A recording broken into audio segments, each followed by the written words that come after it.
Doña Begoña Cristeto Blasco ostenta desde febrero de 2014 el cargo de Secretaria General de Industria y de la Pequeña y Mediana Empresa del Ministerio de Industria, Energía y Turismo, ocupando también los cargos de consejera de SEPI y de Navantia.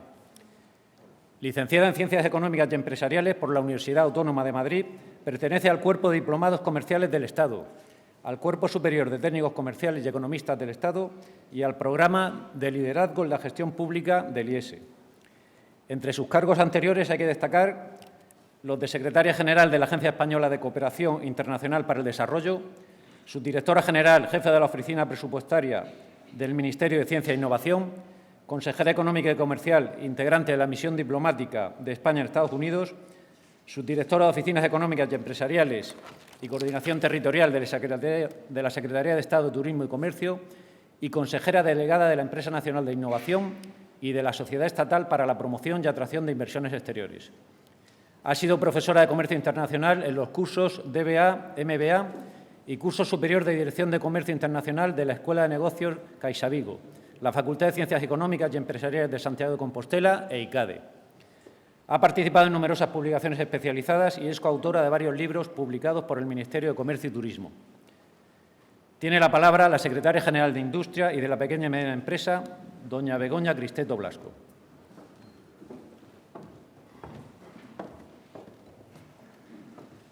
Buenos días a todos. Muchísimas gracias, antes de nada, a la Armada, a la Politécnica, a nuestro querido rector y a esta facultad por invitarme a estar con ustedes esta mañana. No me gusta escuchar mi currículum porque lo único que demuestra son la cantidad de trienios que ya tengo. Yo también me he hecho carrera dentro de la Administración y prefiero simplemente quedarme con el puesto que tengo en la actualidad como Secretaria General de Industria, como responsable de la política industrial en España. Es magnífica este aula y es la primera vez que estoy en esta universidad y me extraña porque yo mi carrera la hice en un colegio mayor y como todos ustedes saben lo que íbamos los sábados y domingos a las fiestas de las universidades. Y no sé si es que aquí en Navales se estudia mucho y no se hacen fiestas, pero la verdad es que no conocía esta universidad. Lo primero que me gustaría decirles para comenzar es disculpar al ministro. Mi ministro hubiera tenido muchísimo interés en estar esta mañana con ustedes, pero la agenda está complicada estos últimos meses de la legislatura y no ha podido estar. Por lo tanto, lo que yo me he limitado a traer las palabras que a él le hubiera gustado transmitirles a todos ustedes. Permítame comenzar diciendo que hablar sobre industria es hablar sobre el futuro de nuestro país. El cambiar nuestro modelo productivo, aumentando el peso del sector industrial, es una cuestión clave. No solo para la recuperación de la economía española, sino que la industria está llamada a jugar un papel fundamental en la sostenibilidad no solamente económica, sino social de España. De hecho, el objetivo que se marcó el Gobierno de Mariano Rajoy al inicio de la legislatura fue aumentar, sin ninguna duda, el peso de la industria en la economía española. Y para tal fin se pusieron en marcha muchísimas reformas. Reformas encaminadas a estabilizar la economía, pero también políticas específicas de apoyo y de impulso al sector industrial. Hay que tener en cuenta que durante muchos años la economía española había estado perdiendo competitividad, había abandonado la disciplina fiscal y el sistema financiero español era un foco importante de incertidumbre. Y en este contexto lo que se hizo fue poner en marcha una intensa agenda de reformas económicas y presupuestarias tendentes, en primer lugar, a establecer unos cimientos sólidos en los cuales la industria se pudiera desarrollar. Teníamos que tener una estabilidad macroeconómica, teníamos que tener una consolidación fiscal y, por supuesto, el saneamiento de nuestro sistema financiero para poder contar así, como decía, con unas bases macroeconómicas sobre las que desarrollar una industria fuerte, competitiva, palanca del crecimiento, que impulse la recuperación de la economía y, sobre todo, que genere empleo. Se tomaron medidas de apoyo a la competitividad, medidas concretas a la industria. ¿Y cuáles son las más importantes? Una de ellas podríamos decir que es la del impulso a la financiación no bancaria. Uno de los problemas que tiene nuestra economía, que tienen nuestras industrias y nuestras empresas, es la alta bancarización de su financiación, de forma que nuestras empresas están acostumbradas a acudir a sus bancos para conseguir esa financiación y dan la espalda a muchos otros mecanismos que tenemos en España y en el mundo para financiarnos, que no son meramente los préstamos bancarios y que nos hace mucho menos vulnerables a las crisis financieras. Aquí estamos hablando del capital riesgo, Estamos hablando de acudir a los mercados alternativos bursátiles, es decir, otras líneas de financiación que preparen a las empresas y que su bolsa de financiación y de inversión esté mucho más diversificada. Se han introducido también medidas de apoyo concretas a sectores concretos, a sectores que en todos momentos se han considerado sectores tractores de la economía. Quizá el ejemplo que todo el mundo tenemos en la cabeza, porque está en todos los días la prensa poniéndolo en muchísimas hojas de todos los periódicos diarios, pero también por los resultados tan magníficos que nos está dando, es el sector de automoción. ¿Qué hubiera sido el sector de automoción si este Gobierno no hubiera introducido el PIBE? El PIBE, donde se han invertido más de 1.000 millones de euros, pero que como consecuencia han tenido que se estén produciendo más de 2.400.000 coches, que se exporten más del 85%, que se haya generado más de 20.000 empleos. Otra política para otro sector más pequeño, que también se ha llevado como un sector estratégico, es el sector espacial. También la inversión que se ha realizado en el sector espacial, sobre todo de apoyo de inversión en la Agencia Espacial Europea, que a su vez, como todos ustedes saben, es el modo tractor de tirar de nuestras empresas para que luego se capaciten y puedan tener una vida de venta y comercialización privada en los mercados internacionales. Y, cómo no, el sector naval. Ahora lo haré con mucho más detalle, pero desde el primer momento, dentro de los pocos sectores que se han considerado como tal, como estratégicos, y de los que han podido oír de nuestra boca que son realmente estratégicos, han estado siempre el sector de automoción, el sector espacial, el sector aeronáutico y el sector naval. Y además establecimos una estrategia concreta de impulso al sector industrial. Y esa estrategia la dejamos reflejada en un documento que es el que hemos denominado la Agenda para el Fortalecimiento del Sector Industrial en España. Esta agenda la aprobó el Consejo de Ministros en julio del 2014 y está compuesta por 10 grandes líneas de actuación divididas en 97 medidas. 97 medidas que han sido consensuadas. Con todos los sectores, hicimos mesas redondas, foros de trabajo, donde les dijimos decirnos todas aquellas medidas que a corto y medio plazo tenemos que introducir para impulsar nuestra industria, para salir de esta crisis económica profunda que hemos tenido. Hemos hablado con todos los agentes sociales, por supuesto con los sindicatos, con COE, con CEPIME, con AENOR, con el ICES, pero lo que es más importante, con todos los ministerios, porque la política industrial tiene mucho de bueno, pero también tiene algo malo, y es que no la hacemos solo del Ministerio de Industria. Política industrial hacen todos los ministerios. Si no, díganme ustedes si cuando el Ministerio de Fomento introduce una nueva tasa al transporte o lo liberaliza, no está haciendo política industrial, no está mejorando el coste de los factores productivos.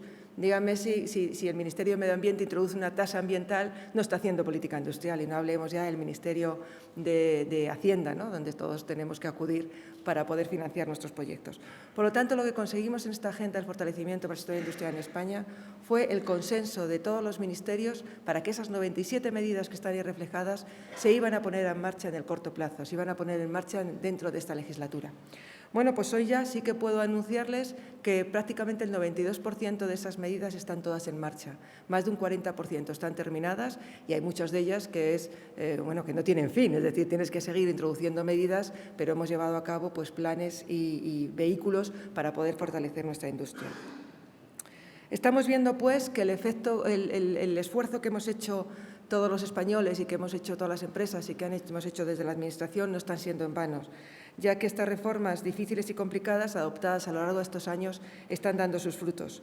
En este momento, nuestro crecimiento económico y la creación de empleo están superando todas las previsiones más optimistas que se tenían hace 2 o 3 años. Somos ejemplo en todos los organismos internacionales. El Fondo Monetario Internacional ha revisado las alzas del alza del crecimiento del PIB español en 6 veces consecutivas. También lo ha hecho la Unión Europea, también lo ha hecho la OCDE y todas las instituciones, tanto públicas y privadas, que están llevando a cabo, que van analizando cómo va a crecer nuestro PIB en los próximos años.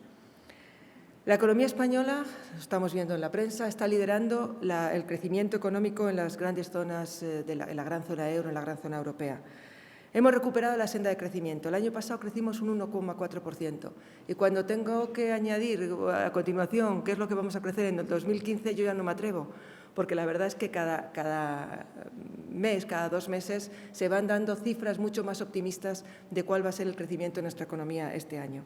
La verdad, y lo que el Banco de España está estimando ya, es que nuestro crecimiento en el primer semestre del año se acerca ya al 4% en términos anualizados. Es decir, estamos recuperando 4,5 puntos de los 7 que habíamos perdido como consecuencia de la crisis. Si seguimos a este ritmo de crecimiento, a final del 2016 habremos recuperado ya toda la renta perdida desde el inicio de la crisis. Además, estamos creando empleo. Los últimos datos publicados por la encuesta de población activa dice que en España en los últimos 12 meses se han generado más de 550.000 empleos. Pero lo que me interesan también los otros, pero lo que me interesa a mí como responsable de la industria son los que se han creado en el sector industrial. Se han creado 150.000 empleos en el sector industrial, es decir, el empleo industrial está creciendo un 5,7%. Por lo tanto, el sector industrial no está siendo ajeno a este proceso de recuperación de la economía española. Todos los índices que manejamos están siendo todos con tasas positivas y con crecimientos espectaculares. Tanto veamos el índice de producción industrial, el valor añadido bruto, el empleo, las exportaciones, el índice de cartera de pedidos. De hecho, la industria está ya creciendo a un 3%. Lo que pone de manifiesto que la industria está siendo, sin ninguna duda, uno de los motores del crecimiento de la economía española y de la recuperación económica de nuestro país. Y sin lugar a dudas, dentro de la economía el sector naval está jugando y tiene un papel fundamental. El sector español de la construcción naval es un sector innovador, netamente exportador y constituye hoy por hoy un referente internacional en el diseño y elaboración de buques multifuncionales. En los astilleros españoles se construyen desde los buques militares más sofisticados, los portaaviones, las fragatas, los submarinos, hasta buques de transporte de productos químicos y combustibles, plataformas flotantes para la regasificación mediante gas natural licuado y naves destinadas a la investigación oceanográfica. Junto a estos llamativos formatos convive también la construcción tradicional de barcos de pasajeros, de pesca, lancha, patrulleras, yates de recreo, etc. Vamos a hacer una foto fija de cómo estamos viendo cuál es en este momento el sector naval en España, el sector de la construcción naval, me refiero a la construcción naval. La facturación de la construcción naval en el 2014 rondó los 1.600 millones de euros. Da empleo directo a unos 7.100 trabajadores. La industria naval emplea 37.000 personas. Y esto genera un empleo inducido de más de 67.000 personas que están trabajando como consecuencia de estar en torno a este sector. Es un sector netamente exportador. En el 2014, el 94% de lo que produjimos se fue a los mercados internacionales y la media de los últimos 5 años es de un 85%. Es un sector de tecnología puntera, como nos decía anteriormente el almirante, que se mantiene en primera línea del avance tecnológico. La construcción naval ejerce un claro efecto tractor sobre la industria auxiliar y otros sectores como el siderúrgico, la maquinaria, los bienes de equipo, etc. España cerró en 2014 un incremento en volumen contratado de casi un 42% y un aumento del número de buques entregados del 13%, llegando a duplicar en 2014 la tasa interanual de crecimiento de pedidos europeos. El año pasado, en el 2014, se contrataron en España 10 buques offshore, 8 buques pesqueros, 6 remolcadores, un buque auxiliar y un buque de pasaje, haciendo un total de 26 nuevas unidades. En lo que se refiere a la inversión en I+D+I de la industria naval española, se cifra en torno a un 10% y busca potenciar la capacidad competitiva del sector y su diferenciación en la elaboración de productos y procesos. Pero es verdad que la industria naval española ha realizado en los últimos años un importante esfuerzo de reindustrialización, ajustando su capacidad productiva a la evolución del mercado. Por ello, en los últimos años se han venido llevando a cabo procesos de reducción de plantillas, externalizando costes, empleando a la industria auxiliar y configurándose, por tanto, en una industria de síntesis. El astillero se ha convertido en coordinador de un proyecto global con trabajadores cualificados y ejerciendo un importante efecto tractor de la industria auxiliar. El resultado de este esfuerzo ha sido un merecido reconocimiento a nivel internacional con el que el sector de construcción naval español ha sido capaz de hacer frente a los desafíos económicos y comerciales en los que desarrolla su actividad y, tal y como ocurre en la actualidad, sobreponerse a ellos. Prueba de ello y de dicho reconocimiento es que en los últimos años más del 90% de los buques han sido encargados por empresas extranjeras, la mayoría de ellas del primer nivel de los segmentos en los que operan. Como comentaba antes, para el Ministerio de Industria y para esta Secretaría General, el sector naval es sin duda un sector estratégico. En varias ocasiones, el ministro de Industria está registrado en sus declaraciones por escrito en varios medios de comunicación, El Ministerio de Industria, como decía, ha destacado en diversas ocasiones la importancia fundamental del sector naval dentro de la apuesta inequívoca del Gobierno para que la industria vuelva a recuperar el peso que tenía en la actividad económica. Así, uno de los casos más importantes de apoyo a este sector que se produjo en los últimos 2 años fue la reacción que se tuvo ante la denuncia y apertura del procedimiento de investigación formal instruido por la Comisión Europea en el caso del Tax Lease. El Gobierno decidió impulsar inmediatamente la creación de un nuevo sistema financiero fiscal con que el sector pudiera competir en igualdad de condiciones con el resto de astilleros europeos.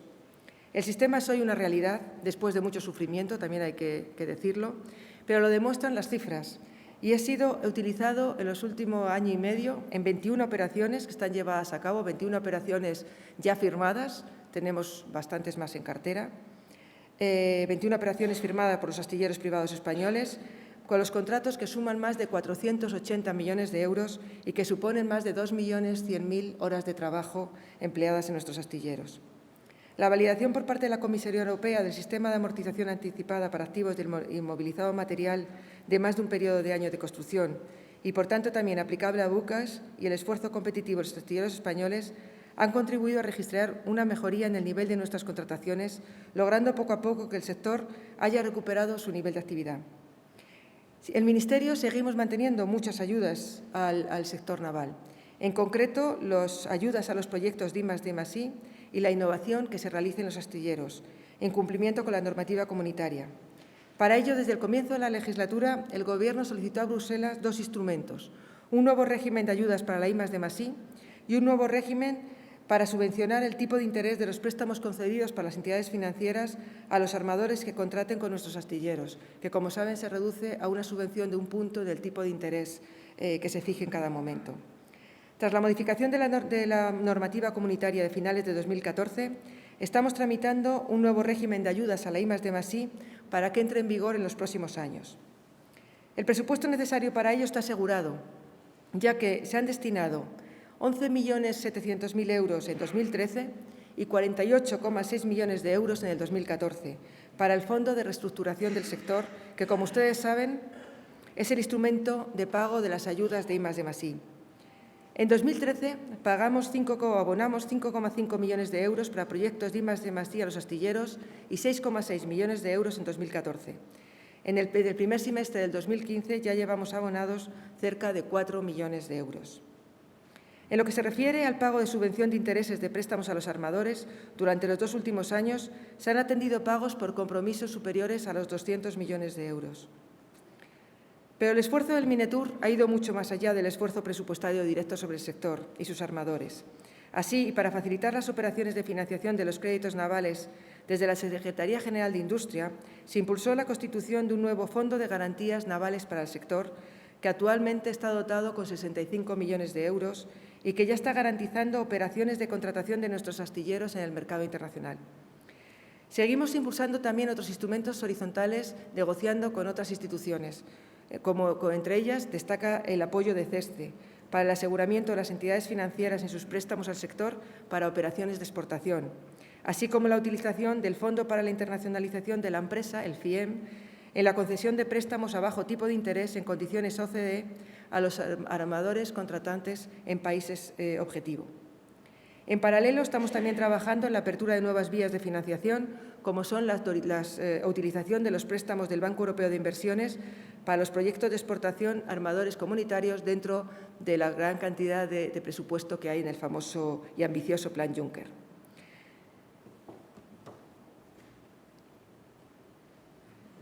Sin embargo, parece oportuno, en esta Semana Naval, hacer una mención especial a la construcción naval militar en España. En España podemos afirmar, sin temor a equivocarnos, que el principal eje vertebrador de la industria naval procede de su vertiente militar. Aproximadamente el 50% de la facturación directa procede de este segmento. La construcción naval militar, representada básicamente por Navantia, tiene un elevado peso crítico sobre el conjunto del sector naval, tanto de forma directa, a través de la facturación y empleo directos generados por la compañía pública, como si se tienen en cuenta los efectos de arrastre sobre otros sectores. Y es interesante ver lo que demuestran estudios externos realizados sobre el sector naval militar. Se dice que un aumento de €1 de la facturación del sector naval militar incrementa 1,4 euros el valor añadido bruto de la economía española. Y un aumento de €1 de la facturación del sector naval militar incrementa en 3,6 euros la demanda agregada de la economía española. Pero además de tener efectos muy relevantes sobre la demanda agregada, sobre el PIB y el empleo de nuestra economía, dado su carácter de industria tractora e impulsora de la actividad económica, la industria naval militar española tiene una importante dimensión exportadora y tecnológica. Navantia está entre los 5 principales diseñadores de buques militares a nivel mundial y cuenta con presencia en más de 25 países. Durante la última década, la industria naval militar española ha tenido una presencia creciente en el mercado de exportación naval militar internacional, encontrándose entre los 10 principales astilleros militares internacionales competidores en este mercado por cuota de mercado. La relación Armada-Navantia supone una garantía de autonomía estratégica en la construcción naval y elemento decisivo en la actividad comercial de España en terceros países. La opción estratégica de la Armada de capacitar a la industria nacional ha sido el motor de cambio producido en nuestra construcción naval militar. La Armada ha normalizado sistemas, ha promovido y promueve desarrollos innovadores como los sistemas AIP, el ESCOMBA, el DORNA, ha intervenido de forma directa en la selección de socios tecnológicos y ha promovido la I+D ligada a sus programas de adquisiciones. Por todo esto, no hubiera sido posible sin la colaboración y la financiación que hemos aportado desde el Ministerio de Industria, Energía y Turismo. En el año 96 se suscribió entre entonces Ministerio de Industria y el entonces Ministerio de Defensa el acuerdo marco que establece la cooperación entre los dos departamentos para lo que hemos denominado los programas especiales de armamento. Este acuerdo incluyó inicialmente el programa de las fragatas F-100 y posteriormente fue ampliado para contemplar otros programas como son los buques BPE, los BAC, los BAM, la F-105, los submarinos S-80. Y al amparo de este acuerdo, el Ministerio de Industria ha suscrito con Navantia diversos convenios de colaboración para la financiación parcial de estos programas. Hasta el año 2014 se han aportado un total de 4.932 millones de euros para su ejecución. Y esta financiación ha permitido a Navantia y al resto de empresas que han participado en estos grandes proyectos desarrollar toda la I+D asociada a los mismos y capacitarse y dotarse de las tecnologías más avanzadas. Pero ¿cómo vemos desde el Minetur las perspectivas de este sector? Refiriéndome primero a la construcción naval civil, ya he apuntado la recuperación de la actividad en España y las buenas perspectivas en desarrollo y producción de buques especializados. La marcha en la que está llevando a cabo el TASLIS nos hace ser esperanzadores de que en los próximos meses vamos a acudir a un mayor aumento de contratos firmados por el sector civil. La situación, sin duda, es hoy mucho mejor que al inicio de la legislatura, habiéndose resuelto algunos temas muy complejos, como este que comentaba anteriormente del TASLIS. En lo que se refiere a la construcción naval militar, es conocida alguna de nuestras principales carencias, especialmente la relativa a la escasa dimensión y capacidad de nuestra industria en el área de sistemas. A la complejidad de la plataforma y los sistemas de los buques militares hay que resaltar especialmente los sistemas de combate, que integran los sensores y las armas del buque, que pueden suponer hasta un 50% del coste del mismo.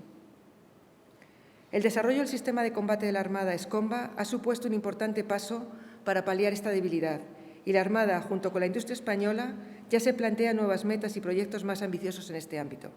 Afortunadamente, estamos hoy en el inicio de un nuevo ciclo de programación militar, que, por cierto, era una de las medidas que teníamos contempladas en la agenda para el fortalecimiento del sector industrial en España. El programa de la fragata F-110, que ahora se inicia mediante la novedosa estructura de la ejecución en una primera fase de 13 programas tecnológicos, va a suponer un hito muy importante para el conjunto de la construcción naval militar. Se van a desarrollar de aquí al año 2020 los sistemas más avanzados que requiere la Armada para esta fragata. Con un alto grado de nacionalización, la ejecución de los programas van a permitir de sistemas probados y maduros, de modo que cuando se proceda a la contratación de esta fragata, los riesgos tecnológicos sean los menos posibles.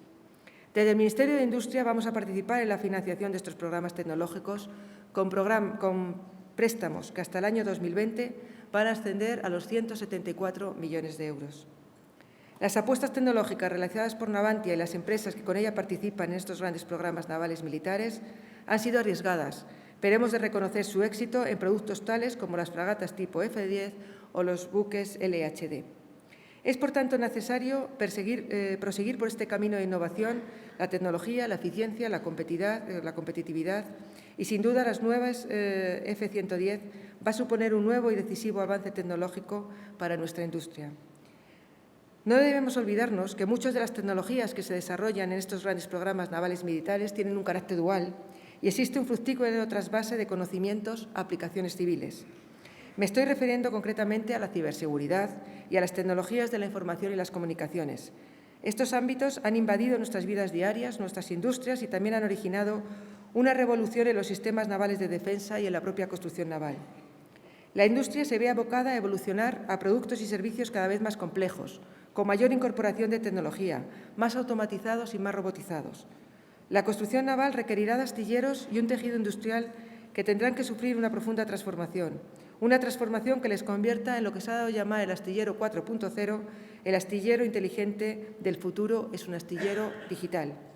Este cambio acelerado que se está produciendo en el sector industrial y que no es exclusivo del sector de la construcción naval ha motivado la iniciativa que estamos poniendo en marcha en el Minetour y en lo que estamos denominando Industria Conectada 4.0.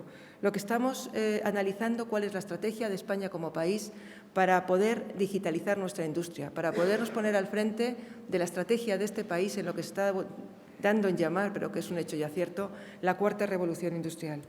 La industria 4.0 o la industria digital representa una oportunidad para las empresas españolas y será un elemento decisivo de cara a la competitividad de los mercados globales, pero también supone un riesgo, porque aquellas empresas que no sepan capaz de ver esta revolución que nos está llegando van a poderse encontrar fuera del mercado en menos de 2, 3 o 5 años. El sector de la construcción naval deberá, por tanto, adoptar plenamente este concepto si quiere seguir siendo competitivo a nivel global. La estrategia de la industria conectada 4.0, como decía antes, no es que no se contempla como una opción, sino como una necesidad vital para que la industria española y el sector naval español continúe siendo competitivo y capaz de hacer frente a las nuevas exigencias de las demandas. Y no puedo por menos, cuando hablamos de industria 4.0, comentar una anécdota que no la tengo escrita, pero que creo que es muy significativa. Siempre que estamos trabajando con todos los grupos para explicarles qué es esto de la industria 4.0, siempre poníamos dos ejemplos. La industria 4.0 lo que va a suponer de nuevo es repartir cartas. Es decir, todas aquellas empresas o industrias que hasta ahora no estaban metidas en un mundo tecnológico, si son capaces de ver esta revolución y meterse en la digitalización de sus procesos productivos o en la fase final de atención al cliente o en la fase primera de diseño, van a poder estar casi en igualdad de condiciones que el resto de las industrias.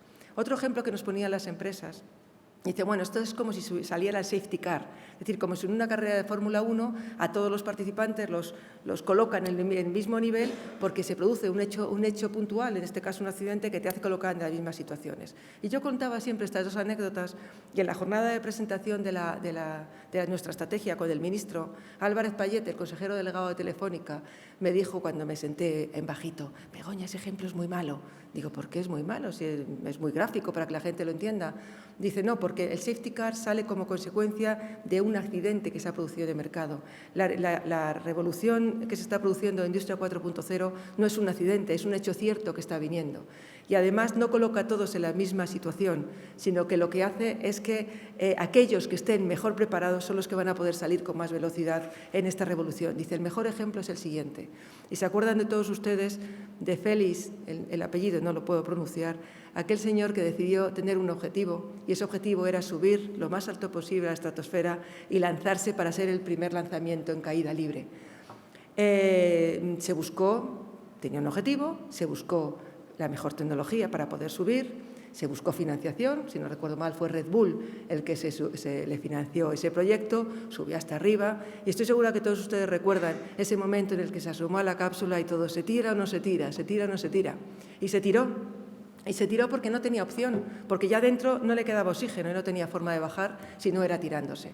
Por lo tanto, esto me viene muy bien para decir que la industria 4.0 o el astillero 4.0 no es una opción, es una necesidad en la que todas las empresas están obligadas a analizar toda su cadena, su proceso productivo, toda su cadena desde su diseño hasta su entrega final al cliente y su servicio postventa para ver en qué fases o en todas las fases son capaces de introducir este concepto de digitalización de la industria.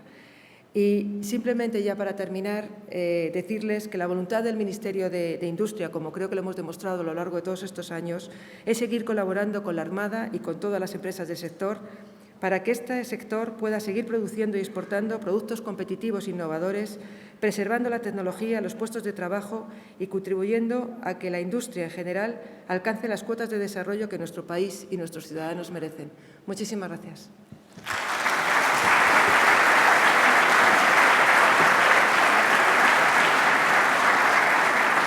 Hay unas preguntas, ¿no? Creo que ahora hay una capacidad de preguntas, o por lo menos el programa lo ponía. Así que yo estoy abierta a cualquier pregunta que quieran hacerme. Me voy a sentar ya en la mesa.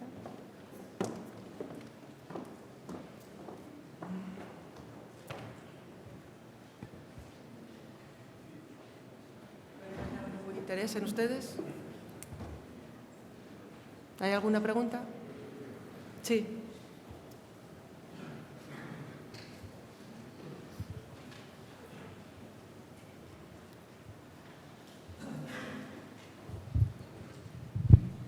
Hola, buenos días y felicitarla por la conferencia que ha sido muy interesante.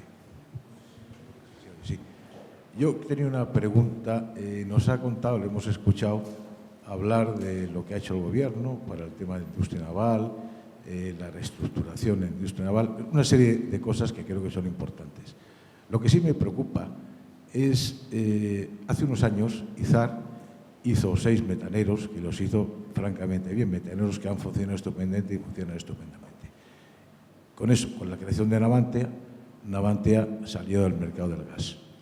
Últimamente sabemos que Gas Natural quería construir un metanero, creo que todavía sigue queriendo construir un metanero, donde se dan todas las cuestiones necesarias para llevar adelante el proyecto. Un armador que quiere hacerlo, un fletador que quiere fletarlo, la financiación resuelta de una especificación totalmente resuelta. Y el metanero no se construye, se lleva 1 año y pico con el metanero. El metanero creo que se ha dejado en la cuneta. Creo que esto es triste para la industria naval española y sobre todo para Navantia. Hay un mercado en España potencial muy importante de metaneros. A corto plazo, creo que Repsol, que Gas Natural, que Iberdrola y Endesa van a construir metaneros. Entonces no acabo de entender cómo un proyecto que tenemos ahí, con todos los temas resueltos para llevar adelante, se queda en la cuneta. Muchas gracias. Bueno, yo, como ha dicho, como me han presentado antes, soy consejera de Navantia, pero quizá esta pregunta la tendría que contestar el presidente de Navantia. A ver, yo creo que el tema del metanero ha sido más difícil de sacar adelante, o está siendo más difícil de sacar adelante de lo que se había pensado, pero no, hasta donde yo sé en este momento y por parte del Ministerio de Industria, no es un proyecto que esté totalmente abandonado. No está totalmente abandonado. Es verdad que en sus inicios fue muy complicado el poder sacar adelante, se ha ido poco a poco solucionando cada uno de los problemas. La financiación pues no está resuelta, pero eso es uno de los problemas que todavía queda por zanjar. Y hoy por hoy no es como para anunciar aquí que está ya resuelto el tema, pero no está totalmente abandonado. Yo creo que en las líneas estratégicas de Navantia está en iniciar una actividad civil que le permita meterse en estos grandes proyectos que puedan en un momento determinado pues, dar trabajo a sus astilleros civiles. ¿Alguna pregunta más?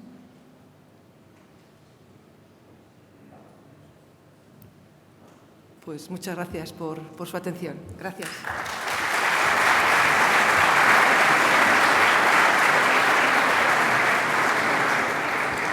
A continuación, en nombre de la Armada, el almirante jefe del apoyo logístico subirá al estrado para agradecer al conferenciante su participación en las jornadas.